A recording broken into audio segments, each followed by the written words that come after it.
You're listening to Uranium Spotlight Podcast, sponsored by Purepoint Uranium Group.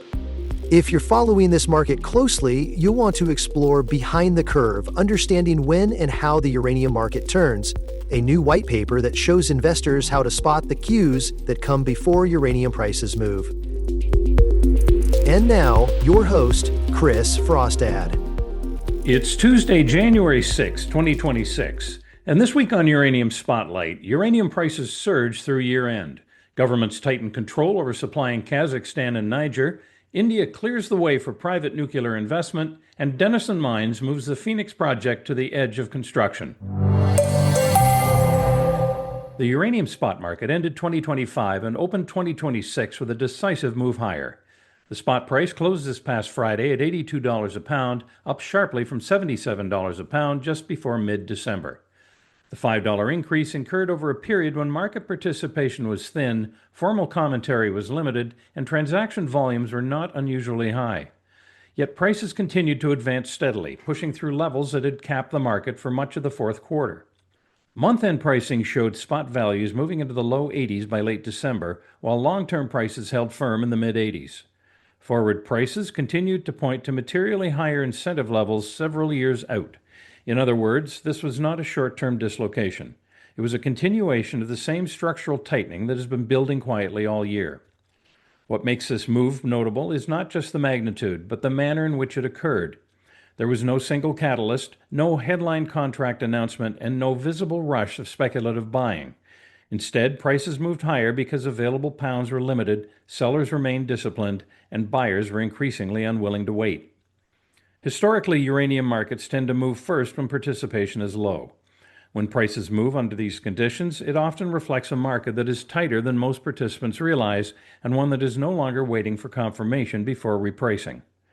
For investors, the key takeaway is that uranium entered 2026 with clear upward momentum driven by fundamentals, not excitement.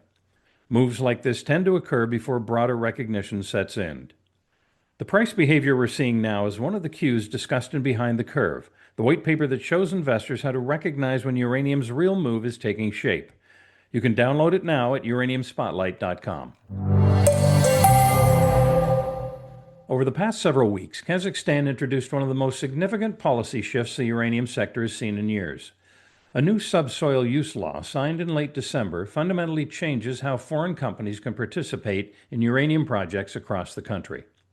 Under the revised framework, any extensions to existing uranium joint ventures must be structured with the state-owned Kazatomprom owning at least 90% interest.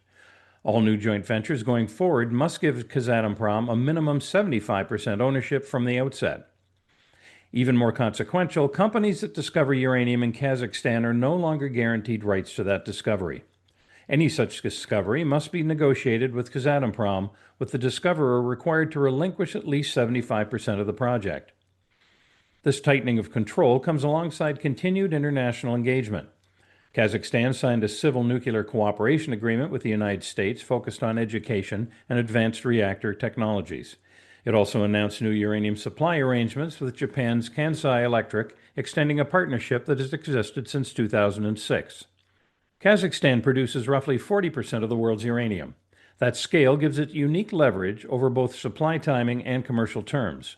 While the country remains open to doing business with Western partners, the new rules clearly prioritize state ownership and reduce the economic upside available to foreign participants. For investors, this matters because it reduces the pool of future flexible supply. Even if headline production volumes remain stable, fewer pounds will be developed, financed, and brought to market under competitive terms. In a tightening market, control over supply is often as important as supply itself. If Kazakhstan represents a tightening of terms, Niger represents a clean break. Since the military takeover in mid-2023, Niger has moved aggressively to assert state control over its uranium sector. Over the past several weeks, the country signed an agreement with Uranium One, a subsidiary of Russia's state-owned nuclear group, Rosatom, granting it permission and government support to explore for, develop, and build new uranium mines. At the same time, Niger has nationalized or otherwise taken control of several major uranium assets previously operated by Western companies. Arbitration proceedings are ongoing, but shipments of uranium have already moved out of the country despite international court orders restricting such activity.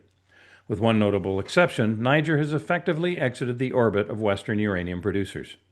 Unlike Kazakstan, which has tightened control while maintaining optionality, Niger has aligned itself decisively with Russia and its allies. That choice removes existing and future Nigerian supply from Western utility planning and further fragments an already segmented uranium market. For investors, this matters because geopolitical alignment is now directly shaping supply availability.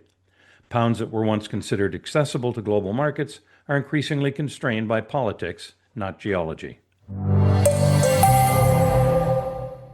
India has also made a major move over the past several weeks, but in the opposite direction.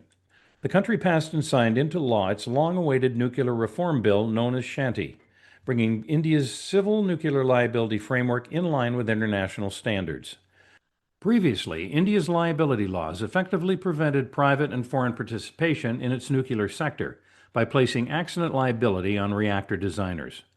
The new framework removes that barrier and opens the door to private capital, foreign technology providers, and large-scale investment. India has stated a goal of reaching 100 gigawatts of nuclear capacity by 2047. Today, the country operates roughly 8 gigawatts across 23 reactors, with several more under construction. Even with those projects underway, India has a long path ahead if it is to meet those stated objectives. The passage of Shanti does not guarantee success, but it removes a critical structural obstacle. Without this reform, India's nuclear ambitions would likely have stalled. With it, investors can now take India's long-term nuclear goal plans more seriously. For investors, this matters because India represents a potentially massive new source of uranium demand. Turning ambition into reality will take time, but this legislation is a necessary first step towards that outcome.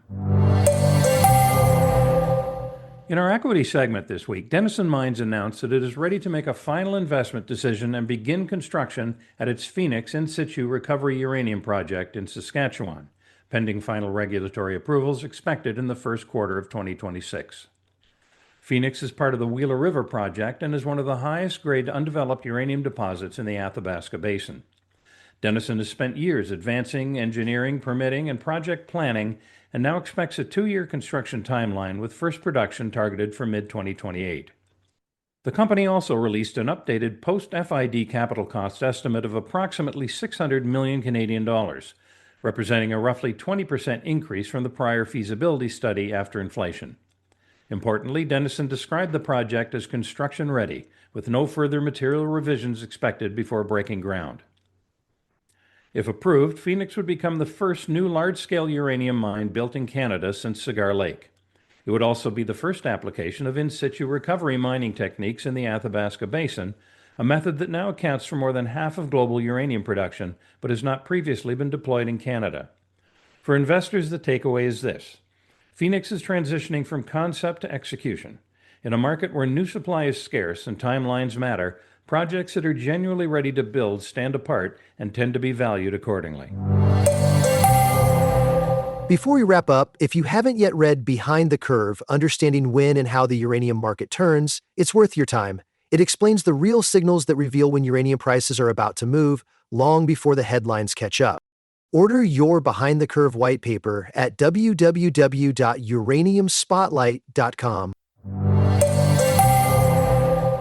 You've been listening to Uranium Spotlight, your weekly podcast dedicated to the latest developments shaping the uranium fuel market and its role in the global energy landscape, sponsored by Purepoint Uranium Group. While our passion for this sector is undeniable, remember that nothing discussed here should be taken as investment advice. Our goal is to provide a clear and balanced view of the factors influencing uranium prices. Join us again next Tuesday for Uranium Spotlight.